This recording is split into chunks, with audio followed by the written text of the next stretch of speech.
Good morning কাকু। অবস্থা দেখছো? হ্যাঁ, সাবধানে যাবে। দেখছো কতটা এসেছে? কাকু। এই দেখো, আমি ঝাড়ু দিচ্ছি।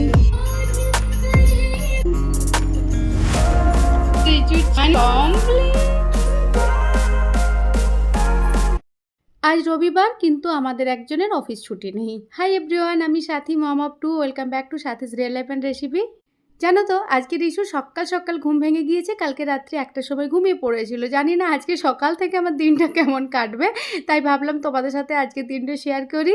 তো এই যে সকালে এখন বাজে 8টা, আর রিশু দেখো কীরকম পিছন দিকে ও যেতে শিখেছে। এটাই আমার জন্য ভীষণ মুশকিল। তো ছেলেকে বললাম ওর কাছে একটু থাক, আমি বাড়ির কাজবাজগুলো একটু করে নিই, যেহেতু হাজব্যান্ড চলে যাবে 8টা 20-তে। তো সেই কারণে সকালবেলা সব কাজ রয়েছে। আর এদিকে আন্টি বলেছে আজ থেকে আসবো না, 3 দিন আসবে না, সে যাবে তার মেয়ের বাড়ি।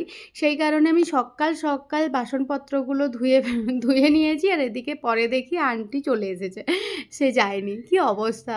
এত এত জায়গা কালকে রাত্রিতে সব গুছিয়ে বাগিয়ে ধুয়ে তারপর রেখেছি, কারণ একসাথে কাজ করতে পারবো না। আর এদিকে সকাল সকাল আজকে ব্রেকফাস্ট বলো বা লাঞ্চ, সব কিছুর জন্যই একেবারে রান্না করে নিচ্ছি, কারণ আমি ছেলে মেয়েকে নিয়ে একা থাকবো। হাজব্যান্ড তো সকালবেলায় 8:30টায় ডিউটি চলে যাচ্ছে, আস্তে আস্তে সেই সন্ধে 6টা।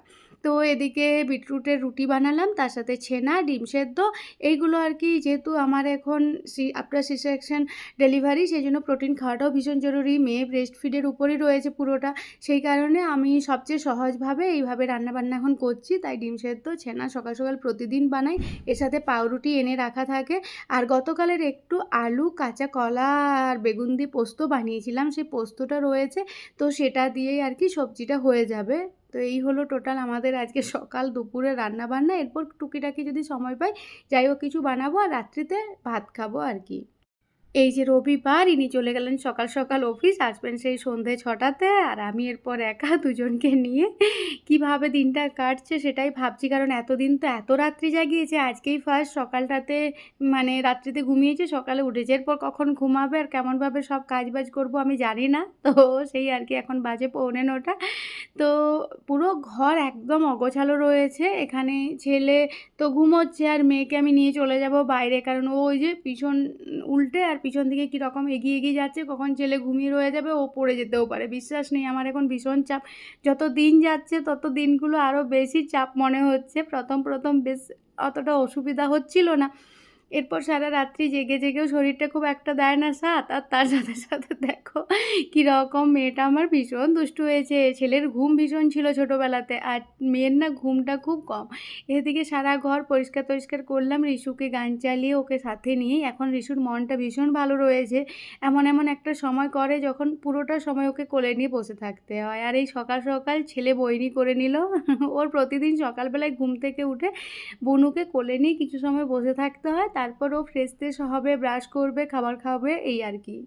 আর দেখো রান্নাবান্না করলাম, এদিকে আমি খাচ্ছি ডিম সেদ্ধ, তরকারি, রুটি আর ছেনা। আর ছেলে খাবে না, ছেলে দুপুরে খাবে বললো এইসব। আর ও এখন খাচ্ছে মানে চিড়া, কলা পাকা, দুধ আর গুড়। ওটা ও গতকাল রাত্রিতে খাবো বলেছিল, আর আমি বলি না রাত্রিতে তো চিড়া খেতে দেবো না, সেই জন্য সকালবেলাতে ওকে দিলাম। ও ঘুম থেকে উঠেই বলছে মামা আজকে কিন্তু আমি চিড়া খাবো। আমি বলি আচ্ছা ঠিক আছে খাবি। ওর এই চিড়া, পোহা বলো বা এইভাবে দুধ দিয়ে মেখে বলো, ওর ভীষণ ভালো লাগে খেতে। আর মেয়ে যেই দেখলো আমরা দুজন খেতে বসেছি ওকে শুইয়ে, সেই ও কিন্তু কান্না জুড়ে দিয়েছিল। তারপর ওকে নিয়েই আমি এখন খাচ্ছি। আর দেখো কীরকম দেখছে, ওকে নিয়ে আমার খেতে যে কী লজ্জা লাগে আমি কি বলবো, কীরকম তাকাচ্ছে। তারপর খাওয়া দাওয়া শেষে মেয়েকে ঘুম পাড়িয়ে দিলাম, আর এদিকে ছেলেকে দিলাম এখানে লিখতে হাতে লেখা। তাছাড়া অপশন নেই, কাজগুলো তো বাগাতে হবে। তো ওকে এখন বলি তাড়াতাড়ি করে তুই কিছু হাতে লেখা কর, ওর প্রতিদিন কিছু হাতে লেখা থাকে সেগুলো করে। আর এদিকে মেয়ে একটু ঘুমিয়েছে, জানি না কতটা সময়ও ঘুমোবে।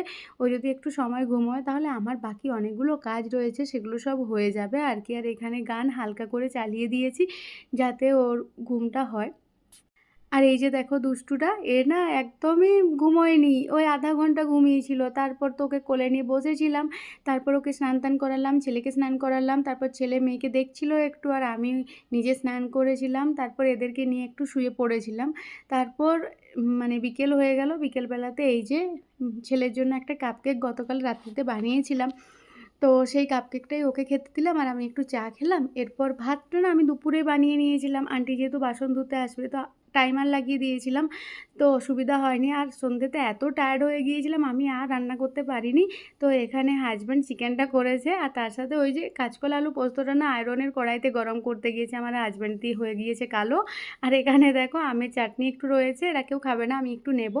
মেয়ে এখানে শুয়ে রয়েছে, ও থাকবে না, ও যেই দেখবে মাম্মা খেতে বসেছে ও ঠিক কোলে চলে আসবে। হাসব্যান্ড খেয়ে নিচ্ছে, ও খেয়ে উঠলে আমি খেতে বসবো। চলো আজকের মতো ব্লগটা এখানেই রাখি, টাটা।